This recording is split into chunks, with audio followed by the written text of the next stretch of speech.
قبل 50 سنة ما كانش في حاجة اسمها كمبيوتر شخصي، ولا كان في لابتوبات، ولا كان في السيرفرات الضخمة. الدنيا كانت بسيطة جدا، لكن شركة واحدة غيرت كل ده، لأن هي اللي اخترعت المعالجات واللي حولت الكمبيوتر إن هو يكون في الواقع اللي احنا فيه ده، وفي نفس الوقت صنعت عصر المعالجات.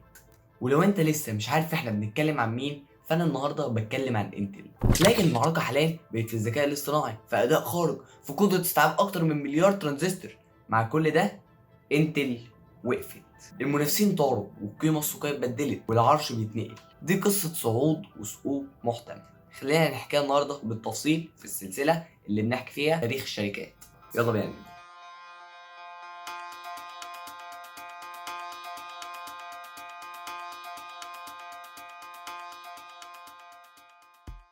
سنة 1968 اتنين مهندسين عباقرة وهم روبرت نويس وجوردن مور قرروا يسيبوا شركتهم اللي هي كانت ساعتها فير تشايلد سيمي كوندكتور بسبب ان كان فيها فوضى ادارية.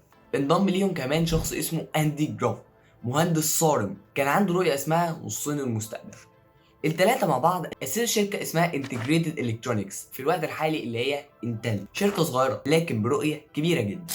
بعد سنتين من البحث والتطوير، انتل اطلقت الانتل 4004 اول معالج دقيق في العالم، ومن هنا بدات الثوره. ال 4004 كان معالج بسيط لكنه فتح الباب لصناعه المعالجات والمجال اللي بعد كده اتسمى بالكمبيوتر الشخصي.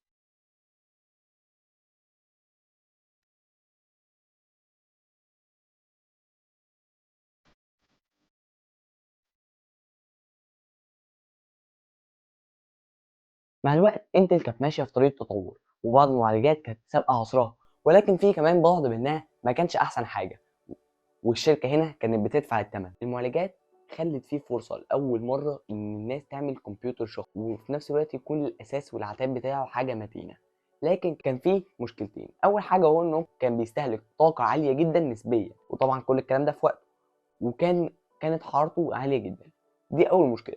تاني مشكلة إن المعمارية كانت متينة، لكن قابلية التطوير فيها كانت محدودة، وانتل فضلت تعتمد على المعمارية دي لسنين طويلة. سلسلة البنتيوم كانت نقلة كبيرة في أداء المعالجات، لكن ظهر خطأ حسابي معروف باسم FDIV بج، مشكلة في دقة الاسم، وانتل اضطرت ان هي تعيد ملايين رقمية وتعوض العملاء. رغم ان انتل اعتبرت ان ده خطأ بسيط، لكن السوق قرر ان الموثوقية دي مش المفروضة بعد دلوقتي. ولكن البنتيوم 4 انتل راهنت على سرعته وعدت بيه ل 10 جيجا هرتز، ولكن بصراحه هو ما كانش حقيقي، وكان اخره 4 جيجا هرتز في الاستخدام الحقيقي. وميموريه نت بلس دي كان فيها شويه مشاكل. اول حاجه ان حرارتها كانت عاليه جدا، وكان استهلاك الطاقه فيها كبير جدا، وكانت كفاءتها سيئه مقابل الطاقه. في الكورت ديو والكور اي سيريس الاداء اتحسن، الحراره قلت لحد ما، والكفاءه كانت احسن من البنتيوم 4، لكن الميموريه الاساسيه كانت قديمه جدا والتطوير كان سطحي جدا. جيل بعد جيل الفرق صغير، ومع تنامي المنافسين ده ما كانش شيء كفايه. ولو هنتكلم بقى عن سكاي ليك، فمن 2015 لحد 2020 الخمس سنين دول كانوا أسوأ فترة عدت في تاريخ انتل. الأداء مفيش جديد، كان الفرق بين جيل وجيل 5%، نفس عدد الأنوية، نفس مساحة الكاش، نفس البنية. ده بالنسبة للأداء. تاني نقطة لو هنتكلم عنها ألا وهي الحرارة، فكانت بتزيد. انتل قررت تستخدم حاجة اسمها معجون حراري رخيص بدل اللحام المعدني او الليكويد ميتال، وده سبب حراره اعلى ب 10 ل 15 درجه، فادى الى ثروتلينج. في بعض من الاشخاص بداوا يعملوا حاجه اسمها ديلينج. الديلينج دي يعني ايه؟ يعني انا بفك الاي اتش اس بتاعت البروسيسور واحط جواه ليكويد ميتال، وطبعا اللابات بقت بتسخن وتخفض من ادائها. ثالث حاجه الا وهي استهلاك الطاقه، وده بدل ما يقل لا استهلاك الطاقه زاد. مع ضغط معالجات كتير وصلت ل 200 و250 واط، وده طبعا شيء احنا بنعيش عواقبه ولغايه قريب اصلا كنا بنحس بيه. ولو هنتكلم على المعماريه، فانتل اعتمد على معماريه سكاي ليك اللي هي معماريه واحده لمده 5 سنين بس، كان فيها شويه حاجه زي اعاده تدوير ال 14 نانومتر، 14 نانومتر بلس، 14 نانومتر بلس بلس، 14 نانومتر بلس بلس بلس بلس، وهكذا يعني. السوق كله كان بيتريق حرفيا على انتل، وبينما انتل كانت واقفه مكانها، اي ام دي كانت بتعمل اكبر ثوره في تاريخها. في 2017 نزل الزن والدنيا اتقلبت. كان في فرق في الاداء كويس جدا بين كل جيل وجيل. اي ام دي كانت بتزود بال 15 وال 25%، مش زي انتل 5%. وعدى الزن والزن بلس والزن 2 والزن 3 لحد ما اي ام دي عدت انتل في الاداء وفي الحراره وفي استهلاك الطاقه. تاني حاجه ان اي ام دي كانت شغاله على معماريه 7 نانومتر مقابل 14 نانومتر كل ده كان عواقبه ان انتل لسه واقفه في ال 14 نانومتر، وفشلت لما عملت ال 10 نانومتر واتاخرت عن منافسينها بالخمس سنين. اي ام دي بقى كانت شغاله في الوقت ده على 7 نانومتر من تي اس ام سي، وحراره اقل وكفاءه اعلى واداء اقوى بكتير. ولو هنتكلم في الفتره دي على عدد الانويه، فانتل في الفتره دي كانت بتقدم 4 انويه و6 بالعافيه، لكن اي ام دي كان عندها ال 8 وال 12 وال 16 وبسعر اقل من انتل. والناس بدات تتحول لاول مره لاي ام دي، بقت الحل الافضل واللي خلت ضرباتها تقطع انتل نصين. ان ده حصل وهي لسه شركه ابيض. لحد سنه 2016 انتل كانت شايله لقب اكبر شركه اشباه موصلات في العالم. سوقها كان ثابت والمستثمرين كانوا مطمنين، واي ام دي خلاص راحت عليه. لكن بعد ظهور رايزن الارقام الاقتصاديه بدات تتغير. وتعالوا بقى نعمل مقارنه سريعه ما بين انتل ورايزن من حيث القيمه السوقيه من اول سنه 2016 لحد سنه 2025. يلا بينا بسرعه. زي ما باين قدامك في سنه 2016 القيمه السوقيه لانتل كانت حوالي 171 مليار و900 مليون دولار، وفي 2019 كانت حوالي 256 مليار و800 مليون دولار، وفي 2022 كانت حوالي 109 مليار و100 مليون دولار، وفي 2024 كانت نزلت لغاية 87 مليار و600 مليون دولار، وفي 2025 وصلت لغاية 180 مليار و300 مليون دولار. ولو جينا ل AMD، فAMD أصلا في 2016 كانت على وشك الإفلاس، وكانت قيمتها السوقية حوالي 10 مليار و500 مليون دولار، وفي 2019 وصلت لغاية 53 مليار و700 مليون دولار، وفي 2022 وصلت ل 104 مليار و400 مليون دولار، وفي 2025 وصلت لغاية 343 مليار دولار. فاضل لها حاجات بسيطة جدا وتوصل لانتل. والرسم باين اللي قدامك ده لو هيثبت حاجة فهيوريك ان رايزن اللي هي كانت على وشك الافلاس مع انتل في نفس الفئة، النهارده بقت شركة بضعفين انتل، وحرفيا هي راحت من على حافة الاغلاق لانها بقت اكبر من منافسها الاول، لانها عدت منافسها. ولو جينا بقى لسوق كروت الشاشة، فلحد سنة 2022 انتل ما كانش عندها اي كروت شاشه للمستخدم العادي بشكل منفصل، وكان كل اللي عندها وهي كروت الشاشه المدمجه داخل معالجاتها، واللي هي باي ذا واي برضه كانت سيئه جدا. فالجرافين دول لو هيوضحوا حاجه هيوضحوا ان السوق بيكافئ اللي ابتكر ولكن بيجلد اللي بيقف مكانه.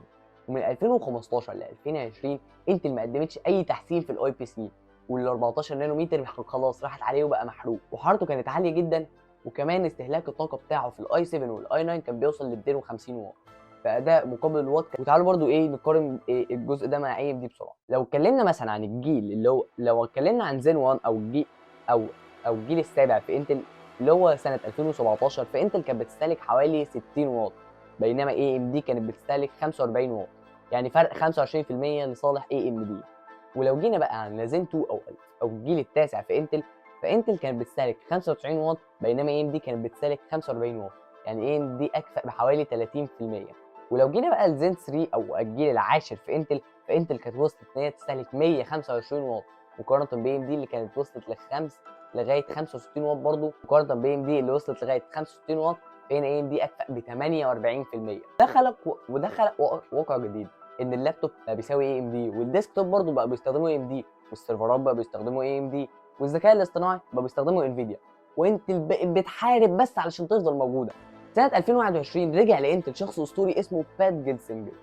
الراجل ده كان مهندس اشتغل على معالج الانتل 365 ومن رواد انتل الاصليين، وده كان من رواد انتل الاصليين وواحد من اذكى العقول اللي صنعت تاريخ الشركه. ولما رجع قال جمله مهمه جدا: هنرجع انتل لعرشها ومش هنستورد تصنيع من حد. وخطه بات جيلسنجر كانت متمثله في الاتي: ان هو اول حاجه هيشتغل على اي دي ام 2.0 واللي هي عباره عن مجموعه من مصانع جديده في امريكا والمانيا وايرلندا، واستثمر فيهم اكتر من 50 مليار دولار. تاني نقطه وكانت انتل فاوندري سيرفيس، ودي ان انتل تبقى مصنع عالمي وينافس تي اس ام سي. تالت حاجه وهي انتل 20 انجستروم و18 انجستروم، تقنيات تصنيع جديده بالكامل. ورابع حاجه وهي انتل ارك واللي هي كروت الشاشه اللي بتنافس انفيديا واي ام دي، واللي انا برضو من رايي انتل بقت صعب عليها تنافس فيهم حاليا. خامس حاجه وهي ارو ليك وميثودو وبدايه عصر المعالجات المجمعه، ودي عباره عن بدايه عصر المعالجات المجمعه.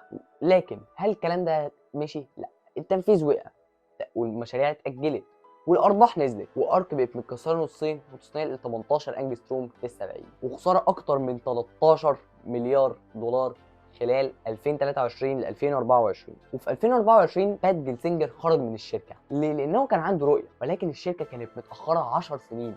انتل في 2025 هل لسه ليها امل؟ والحقيقه دي اجابتها معقده شويه. في امل لان ال 18 انجستروم ممكن يغير قواعد اللعبه لو نجح.